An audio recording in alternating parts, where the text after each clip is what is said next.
Preciso de água. Eu vou passar a leitura da sentença. Quero antes só fazer o registro de agradecimento ao Tribunal de Justiça por toda a estrutura que nos proporcionou. Quero também referir a condução do processo até o desaforamento do meu colega Ulisses Lousada, de Santa Maria, um colega sério e comprometido, numa instrução realmente difícil.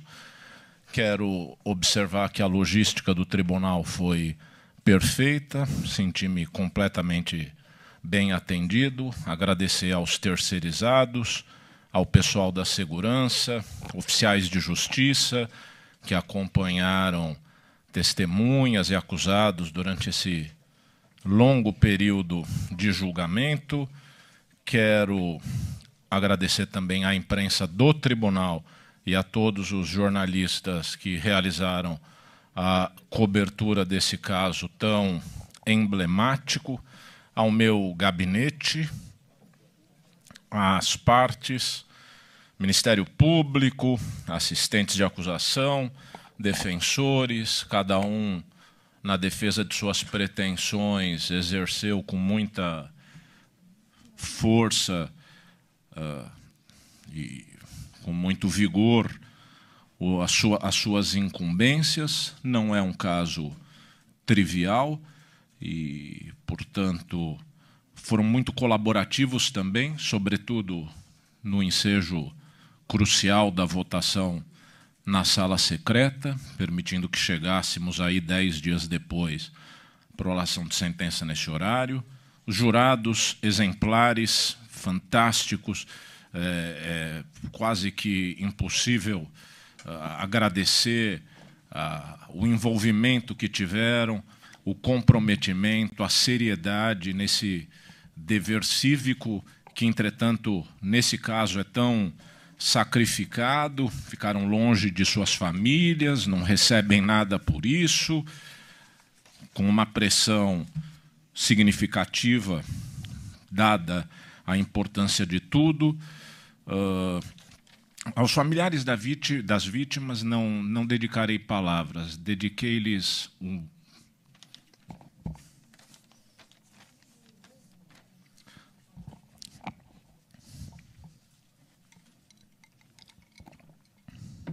o meu trabalho de juiz.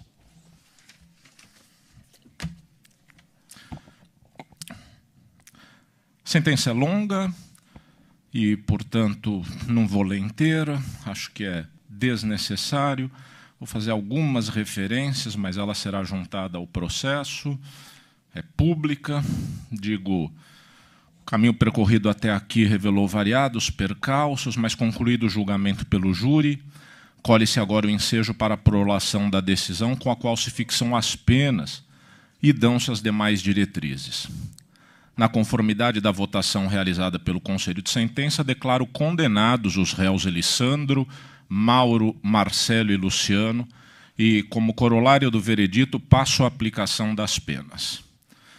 E tenho uma breve nota sobre as dificuldades inerentes do caso da Boate Kiss e da necessidade que proclamo, porque é um caso de expressão nacional, de que reflitamos sobre o tribunal do júri.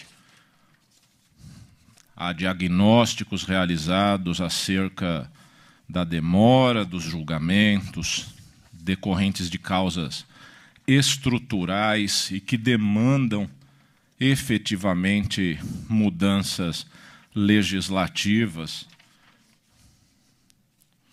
E aponto que, por exemplo, suplantar-se a possibilidade de recurso da pronúncia prestaria relevância ao júri, convocando com mais presteza ao cumprimento de sua missão constitucional.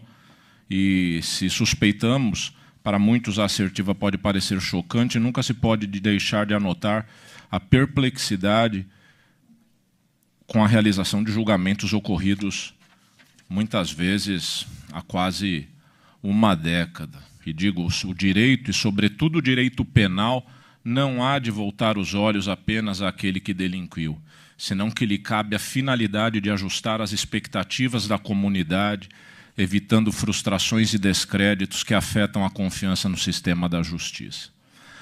Para ingressar propriamente o campo da fixação das penas, é imperioso dar-se destaque à circunstância de que, no caso, desde sempre, a imputação versou o designado dolo eventual.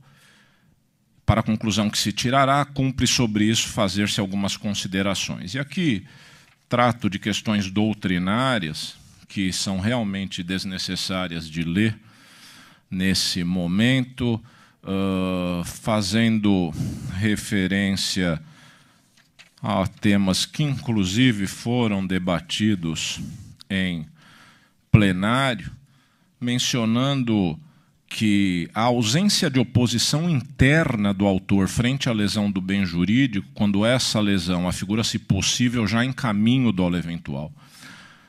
Por isso que autores como Faria Costa mencionam que o merecimento da pena nos casos cometidos sob o pálio do dolo eventual não se encontra na atitude de patente hostilidade para com o direito, mas sim na, aspas, posição moral e na postura ética de acomodação ou indiferença face ao resultado proibido. Ou seja, e aí sou eu dizendo, a ordem jurídica parece querer não só que o agente não tenha uma posição de repúdio e de negação para com os valores que a norma penal cristaliza, como também, aspas, não quer que ele assuma uma posição de indiferença face à violação das normas penais.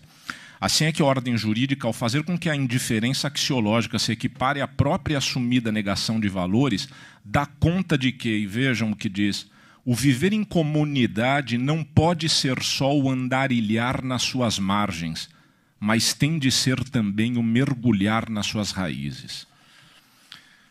E aí sigo com referências que realmente dispenso para concluir que, apesar de tratarmos de dolo eventual, este, como tal, foi intenso, e isso repercutirá no nível da aplicação da pena. E aí digo, a intuição primeira que se poderia extrair de um cotejo entre o dolo direto e o dolo eventual apontaria para um juízo mais desfavorável do primeiro, ou seja, o dolo direto em relação ao segundo, isto é, o dolo eventual. O dolo direto parece mais grave.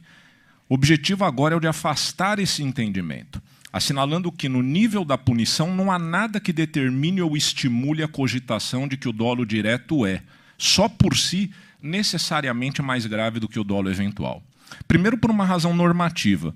Nosso Código Penal, ao definir o que são os crimes dolosos, limita-se a indicar que se cuidam daqueles casos em que o agente quis o resultado ou assumiu o risco de produzi-lo. De modo que, no plano da legislação, basta o querer o resultado ou a assunção do risco de produzi-lo para que se configure um crime doloso que, como tal, receberá a respectiva sanção. Nada aponta para um alvitre, segundo o qual o dolo direto afigurar-se-ia mais ou menos grave do que o dolo eventual. E num caso como o presente, é preciso referir que se está diante da morte de 242 pessoas. Circunstância que, na órbita do dolo eventual, já encerra imensa gravidade, ficando até mesmo difícil supor a possibilidade de que fatos assim ocorram sob a modalidade do dolo direto, visto que a produção da morte de tão vasto número de indivíduos, quando o agente quer diretamente o resultado, muitas vezes se convola noutros tipos penais, como seja o terrorismo, o genocídio e outros envolvendo um conjunto tão plural de vítimas, o que quase permitirá dizer que, em situações catastróficas e de produção da morte de um expressivo número de pessoas, o dolo eventual já é, ele mesmo, o elemento subjetivo de maior gravidade, porquanto se de dolo direto se tratasse, muito provavelmente estaríamos diante de outros modelos de crimes. Mas não é só. Em termos doutrinários, já aqueles que preconizam o próprio abandono do dolo eventual. E aí faço referências nesse sentido para dizer que o dolo é uma atribuição. E vou pular, referindo que, num sistema jurídico em que a discussão é transportada para integrantes da comunidade, leigos, como é o júri, E sem estudos aprofundados em direito penal, como sucede com o júri, parece adquirir maior relevo a ideia de que o dolo possui sentido atributivo, não se confundindo com qualquer estado mental, nem tampouco com um dado psicológico qualquer. O dolo se atribui, descreve, de acordo com a constatação de determinados indicadores e não se determina, descreve. Estou citando um autor brasileiro, Wagner Marteletto. Numa palavra, o dolo é um conceito jurídico que deve ser ajustado à moldura normativa, isso é muito importante, a partir dessa premissa de ratio punitiva. Outro autor brasileiro, moderno, Eduardo Viana. E aí sigo, não olvidemos que o alcance da moldura normativa não se afasta dessa premissa concernente à punição. E sigo fazendo considerações sobre a pena, realmente vou acelerar. Devo lhes dizer que, como juiz do júri, sempre trago para plenário, sobretudo num caso desse, modelos de todas as sentenças possíveis. Se o resultado fosse outro, teria também já as outras decisões rabiscadas. E aqui digo mais, que no caso de perda de entes, como no presente, a pena criminal há de comunicar aos familiares, pais e mães enlutados, o grau de respeito que lhes devota o Estado, de maneira que arriscar o esquecimento desses dramas pessoais gerados pela prática de um crime implicaria justamente no oposto, numa demonstração de que a ordem jurídica não compreende a vítima, o sujeito violado, seus familiares, com o devido respeito e consideração. E menciono que mesmo um juiz do júri acaba se deparando inumeráveis vezes com pais ou mães que comparecem em audiências ou plenários chorando a morte de seus filhos. Isso, entretanto, nunca pode ser naturalizado, e mais do que isso, parece potencializado quando a experiência da morte deixa de ser algo individual para constituir-se numa dimensão coletiva. Foram mais de 240 mortes.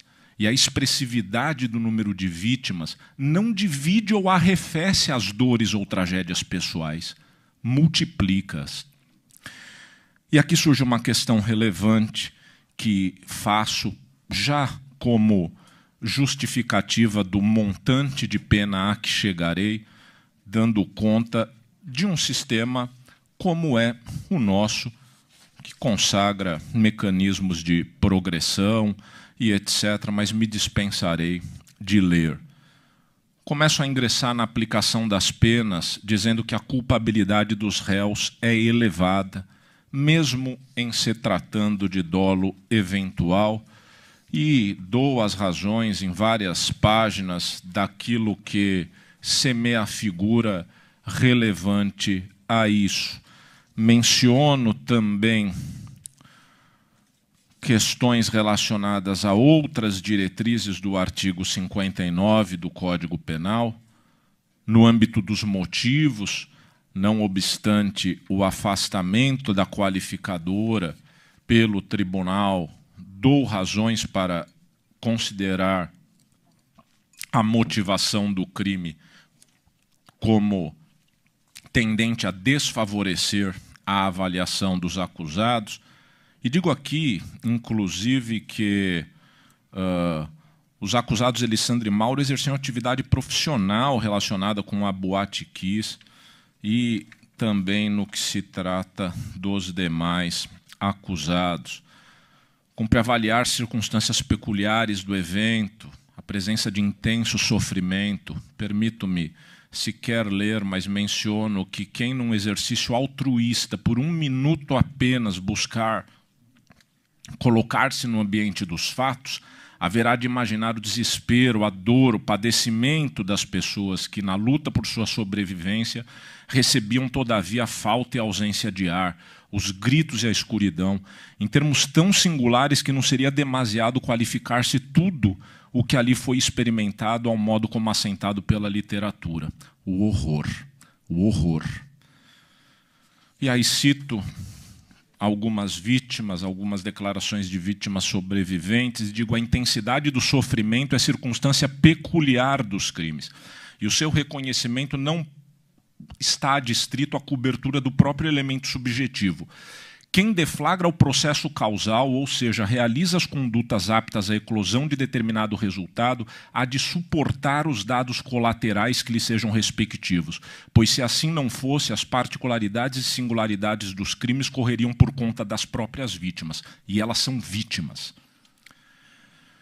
Menciono aqui o livro de Daniela Arbex, falo sobre a idade dos mortos, na sua grande maioria pessoas na faixa de seus 20 e poucos anos.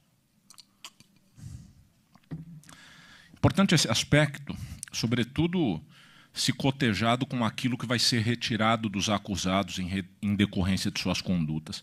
Todos os réus seguramente terão ainda tempo para cultivar as suas famílias, desenvolver as suas amizades, viajar, conhecer pessoas, participar de festas, eventos, amores e desamores, nessa trajetória cheia de mistérios e maravilhas que é a vida. Nada disso caberá às vítimas. Sequer é possível um cálculo instrumental sobre a idade de cada qual e a expectativa de vida que teriam para chegarmos ao quanto de tempo lhes foi subtraído. Basta dizer que é muito, e este muito, enfatizo, não lhes foi retirado por obra do acaso, por um raio, um terremoto, um tufão ou um furacão. Trata-se de obra humana, a exigir do Estado o chamamento à consequente responsabilidade. Daniela Arbex, no ponto, indica tratar-se de mais de 9.000 anos potenciais de vida perdidos, considerando essa expectativa de vida do brasileiro em torno de 75 anos. As consequências são gravíssimas para a comunidade de Santa Maria, para os pais, e aqui repristino a citação de Chico Buarque, já feita em plenário, na exposição do Ministério Público, pedaço de mim, metade arrancada de mim, que saudade é revés de um parto, saudade é arrumar o quarto do filho que já morreu. Sigo falando das consequências para as vítimas sobreviventes, mencionando inclusive aquelas que depuseram em plenário. Avanço e, inclusive, digo que mesmo o comportamento das vítimas aqui deve ser avaliado. Faço várias considerações a respeito, mas quero dizer que, num nível comparativo, o comportamento nobre de alguma das vítimas implica juízo desfavorável para os acusados. Vejam que, mesmo no plenário, e ainda mais em diversas referências feitas no processo, algumas das vítimas pereceram pela circunstância de, após terem conseguido sair do local, terem para lá retornado com um objetivo nada menos que heróico de buscar salvar da morte seus semelhantes. Tal comportamento, no cotejo com aquele adotado pelos réus, e mais que isso, decorrente de toda a efeméride derivada do comportamento dos acusados, faz pungente a necessidade de considerar-se aqui como desfavorável o comportamento que os acusados tiveram. Aqui estou deixando de lado a avaliação sobre a personalidade, citando toda referência, mas menciono algo que surgiu aqui. Nos Estados Unidos, já nesse século XXI, houve um caso semelhante ao presente, na boate Day Station. Morreram 100 pessoas, havendo mais de 200 feridos. Apesar de ter havido uma espécie de acordo, que aqui não vem ao caso, o magistrado levou em conta, com muita ênfase, o fato de um dos réus ter escrito à mão cartas para as pessoas, para as vítimas. Isso não aconteceu aqui. A expressão de compadecimento para com as famílias enlutadas, por certo, distingue traço de personalidade a ser sopesado no ensejo da sentença, como se deu naquela hipótese. No Brasil, isso, entretanto, é difícil fazer. Parafraseando Comte Sponville, partilhar o sofrimento do outro não é aprová-lo e nem compartilhar as suas razões. Trata-se de recusar considerar um sofrimento, seja ele qual for, como um fato indiferente, e um ser vivo, seja ele qual for, como uma coisa. Avanço fazendo referências a critérios que muitas vezes são adotados no sentido da jurisprudência, à guisa de cálculos matemáticos que refuto para a aplicação da pena, e me encaminho, agora já peço, se os acusados estiverem aqui, por favor, que se aproximem, para que eu me encaminhe. Portanto, de tudo quanto foi avaliado, e tomando-se em linha de conta as próprias funções da pena, em sua dimensão de retribuição e prevenção, afigura-se-me que a pena base do réu Elisandro, considerada a maior expressividade de sua atuação na boate, a revelar culpabilidade mais exacerbada, há de ser fixada em 15 anos de reclusão, acusado Mauro 13, Marcelo e Luciano 12. As diversas tentativas de homicídio aqui eu as aprecio e aplico penas similares, fazendo a redução respectiva, e depois digo, nós temos 242 imputações de homicídio, 636 de tentativas de homicídio, tudo no âmbito do concurso formal.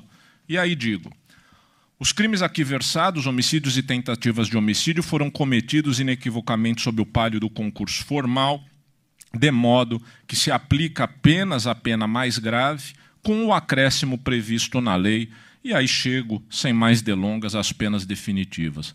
Para Elisandro, 22 anos e 6 meses de reclusão, para Mauro, 19 anos e 6 meses de reclusão, Marcelo e Luciano, 18 anos de reclusão. Notem que, num sistema de execução das penas como o brasileiro, não se está a estabelecer nenhuma demasia, sendo a condenação por crimes que não ostentam a designação de qualificados, com 16 ou 25% das penas, consoante o entendimento a ser adotado no juízo de execuções, tendo em conta a questão do elemento violência, haverá a possibilidade de progressão de regime. O regime inicial aqui é o regime fechado.